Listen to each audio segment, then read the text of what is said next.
Hey everyone, welcome to my channel. My name is Rose, and if you're new here, I create weekly sewing content.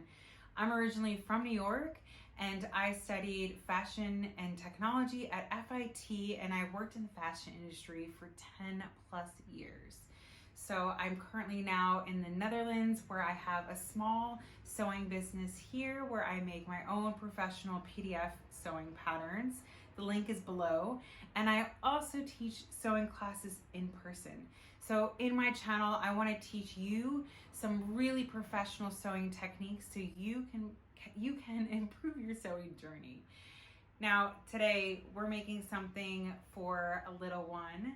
I found this book at my secondhand store here in the Netherlands, and I'm going to provide the link below so you can purchase one for yourself. And at the end of the video, I'm going to share with you a few additional PDF sewing patterns that you can easily print at home and create something very similar. So this is the end product. This is my first attempt at making a bear in general.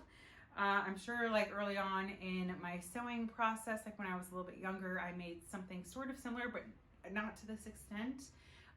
So I'm going to take you along with the process, and let's begin. So first up, I'm using press-on interfacing for the arm pads as well as the foot pads, but you'll see that later on.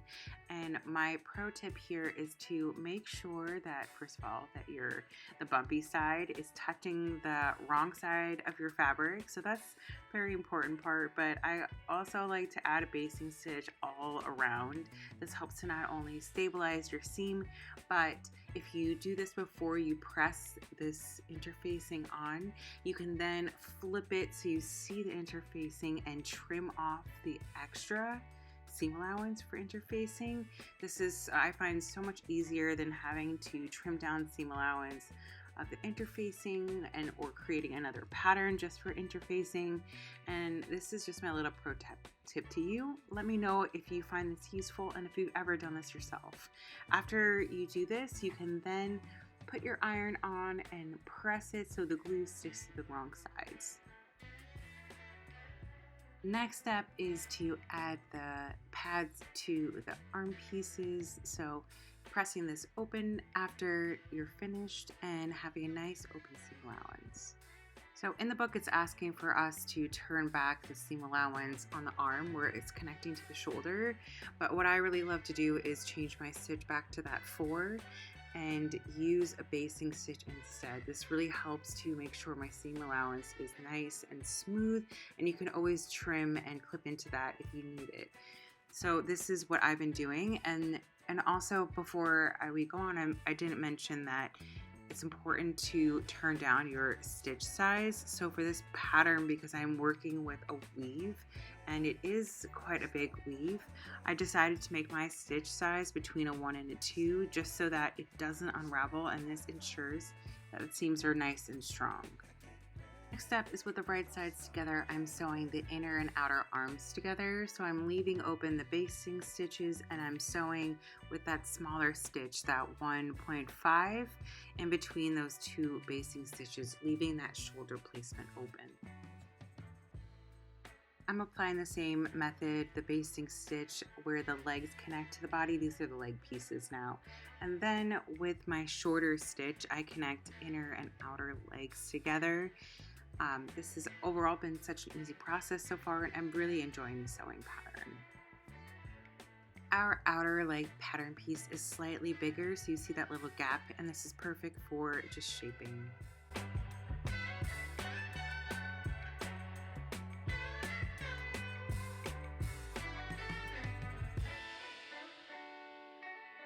So moving on to the foot pads, I'm doing the same technique as I did with the hand pads.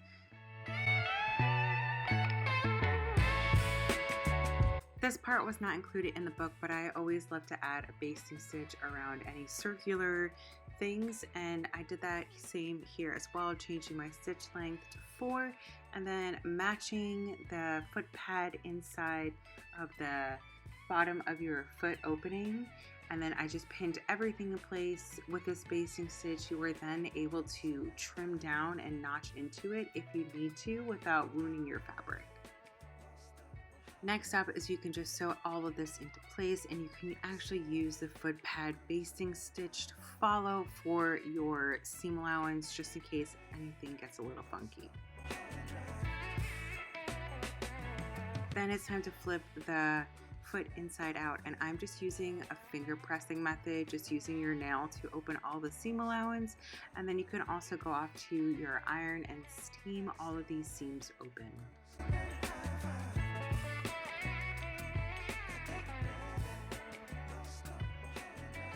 Up, I connected this front and back belly, and then also sewed together at center front and center back. So next up, we're working on the face finally, and everything is just coming together so nice and easily. I love the book, and the pattern is just turning out so well. So I'm adding the darts. This is kind of my favorite method. In order to get the dart tip, I suggest using a pin. You can put that through the point of the dart and then use that as your guideline to mark the dart tip. Now it's time to sew the head together. So at the marks, at the notches, I'm going to sew them together. And then also just another little pro tip for the darts, I like sewing from the base and going all the way up to the top of the dart. So when you're sewing all the way to the top, try to come off like a little curve in the last couple stitches. This really helps to make sure your dart is not too pointed. I really like doing that. I can show that in another video below. And if you're finding this whole video content really helpful, please like and give a little thumbs up for me.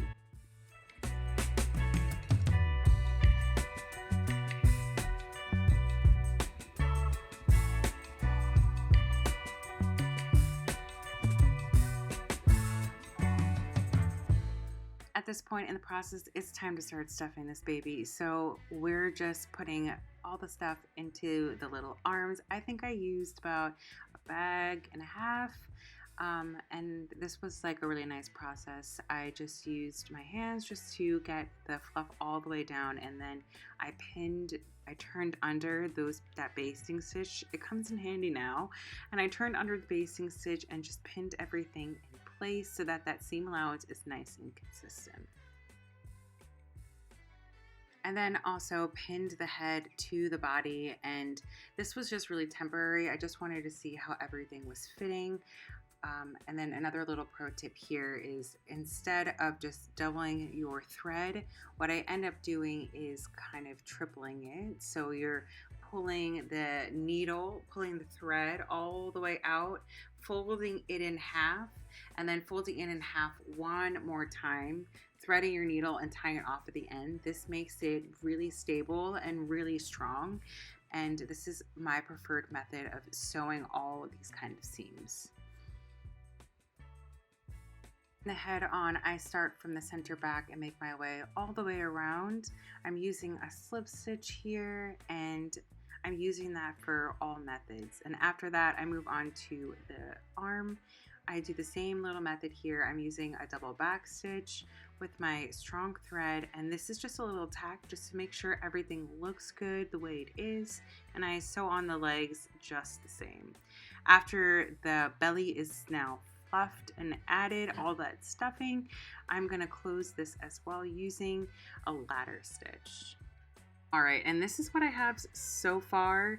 The bear is looking really cute, but I gotta say I'm intimidated by this next step, and this book really did a wonderful job. It walked me through the entire process of adding eyes, whether you're adding them embroidered or buttons, which I've decided to do. And instead of just doing the buttons first, I wanted to put the ears in place just to make sure the facial features looked okay. I followed the book's method of sewing the eyes in place, and I also did like a gentle pull back, like I added a little tension on the eyes. They told you to start by where the darts are, so that's where I inserted my needle so that the ears will hide the knot. And I sewed my eyes in place and then gave it a little gentle pull back, which helped kind of define and shape the face.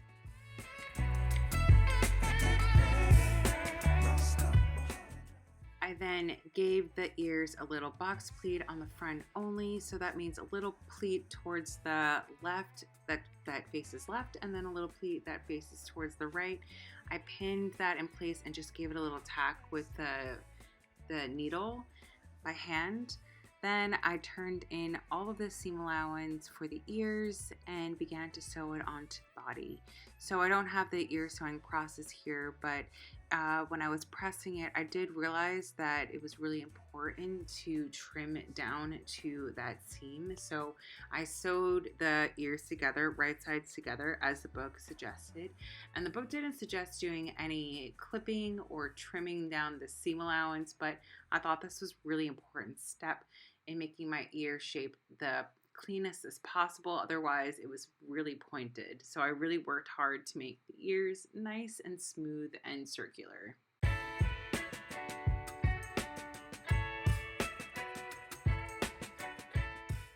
The next step is we're tackling the nose, and I'm using embroidery thread for this.